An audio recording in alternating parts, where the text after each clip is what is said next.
My cheating husband told everyone I was crazy and controlling for questioning him, but when his family took his side, I decided to expose the truth in front of all of them at once. I'm 32F.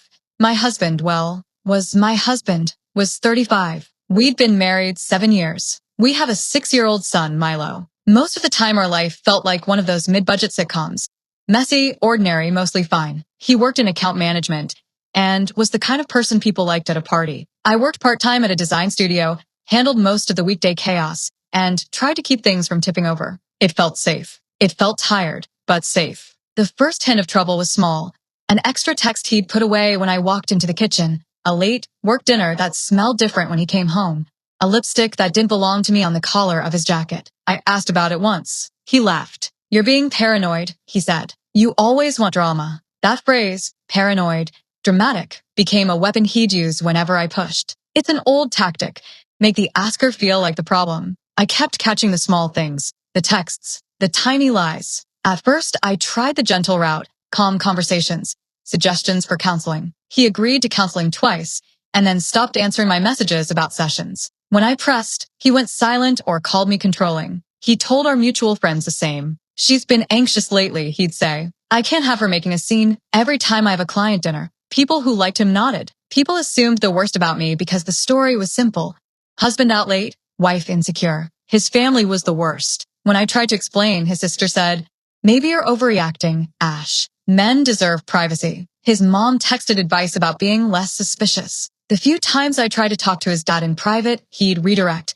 "Don't make waves." Suddenly, the circle of trust narrowed while the circle of excuses widened. Then something happened that turned my private suspicion into something I couldn't ignore. One evening, Milo had put my phone down on the couch and grabbed it to show me a cartoon. A message preview popped up on the lock screen. Someone named Leah telling my husband, "Can't wait for tonight."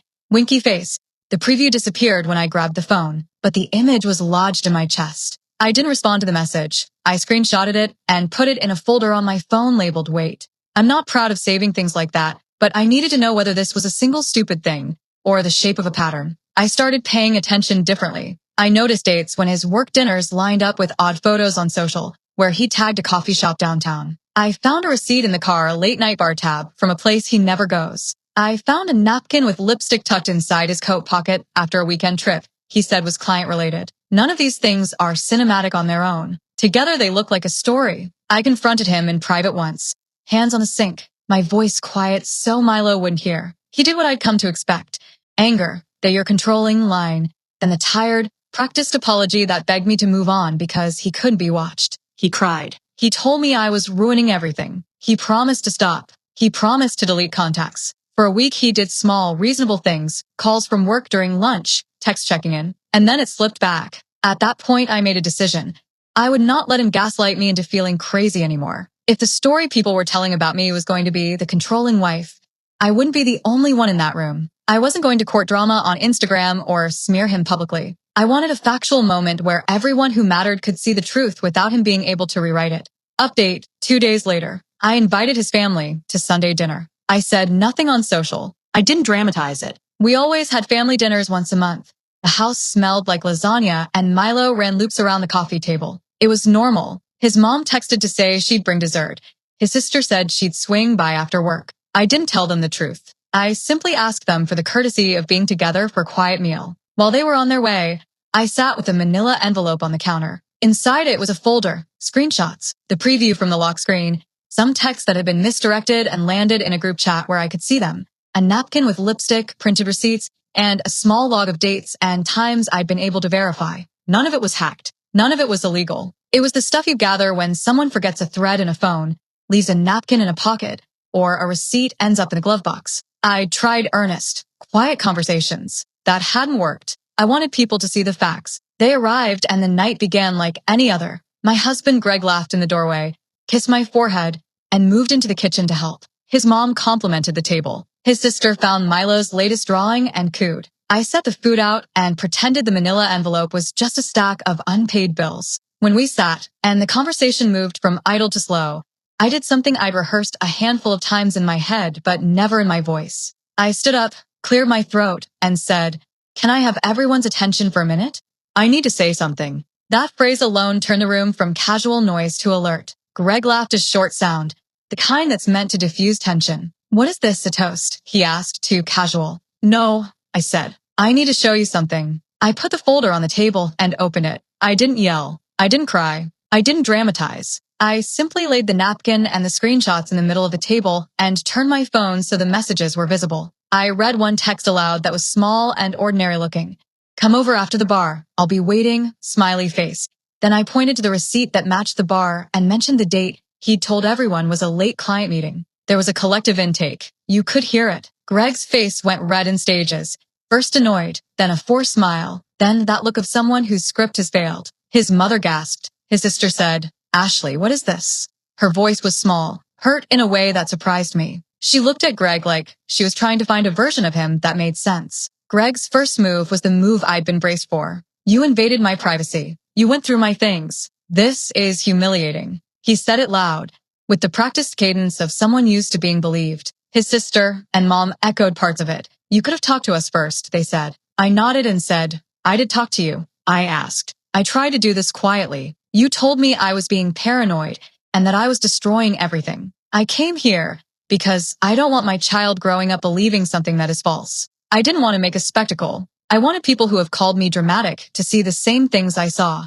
The room split in slow motion. His mother started crying, quiet, stunned sobs. His sister sat back and had that look of someone holding judgment like a hot coal. One of Greg's cousins, who'd been quiet the whole night, said, If that's true, then maybe we should hear the whole thing. That gave me space. Greg tried to spin it again. You're making a scene, but his words were thinner now. The screenshots and the napkin were concrete. You can argue about intention, but it's harder to argue with a receipt matched to a date you lied about. He left the table, grabbed his jacket, and stormed out into the night. His mom followed him for a few steps, calling his name. The rest of us sat in the wake of that noise like someone who's been dragged into daylight. Update, 1 week later. The fallout was loud and awkward. His family called different people. Some immediately rallied to me, friends who'd seen him flippant about our conversations, people who'd once confided that his work trips sounded off. Others took his side without asking questions. There were heated group texts and a few people who unfriended me. His sister texted me that I'd humiliated them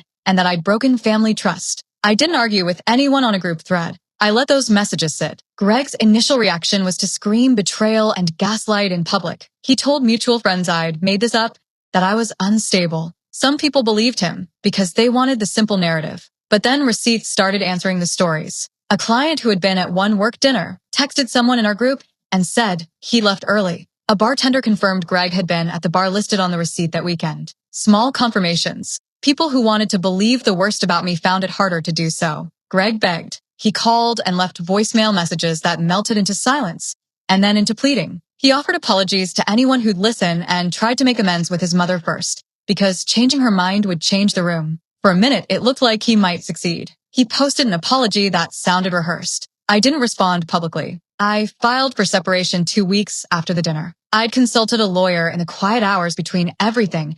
I wasn't acting out of spur-of-the-moment spite. Milo mattered most. I needed a stable arrangement for him, not a performance designed to soothe Greg's reputation. Update, 3 months later. We went through the slow, ordinary grind of splitting life into parts. We negotiated custody. Milo spends weekdays with me and weekends with Greg for now because stability at school mattered. Greg moved into a small apartment and started a job that required actual hours. His clients dropped away more than he expected. He lost a few regular gigs that paid well because reputation matters in his line of work. That was not vengeance in an exciting movie sense. It was consequence. His family, it fractured. His mom called me apologetic things in private and brought Milo little care packages on holidays like she once did. His sister stopped inviting me to family events, but texted me occasionally about birthdays. Some relatives wrote me off. Others quietly apologized after a few weeks of processing. People are messy when the stories that sustain them crack. Greg begged me to come back at least twice. He cried on my porch and begged for another chance, promising to go to counseling to be honest, to quit social events. I watched him, and I felt sympathy and absolute cold clarity at the same time. I had given him chances before. There's a limit to how many times you can accept promises when the behavior returns. So I said no. I moved out with Milo into a small place that felt like ours. We put up new prints on the wall. We learned our new routine. I didn't throw his things out like some dramatic movie scene. I packed 2 boxes and left the rest to be sorted. That's not dramatic. It's efficient. It's how you create life that won't be appended by someone else's choices. Final update, 6 months later. 6 months after that Sunday dinner, the dust had settled into a pattern. Milo is thriving enough. He is doing his reading, likes his new soccer coach, and asks me the ordinary, relieving questions like, "What's for dinner?" I answered them without triggering the old panic about anything being temporary. That steadiness is the thing I wanted from the start. Greg shows up sometimes for pickups and always texts before he comes. He's quieter on social. He calls on birthdays. Sometimes I see a photo of him on a work trip, and I feel a small thread of the old hurt, but mostly I feel relief. The people who once called me controlling now either know why I did what I did or know me and have apologized. Some friendships didn't survive. That's life. Some did. Would I have done things differently if I could go back? Maybe in the small edges. Maybe I would have tried one more mediated conversation before putting things on the table at their house. But I also watched the way the story I was given became the story told.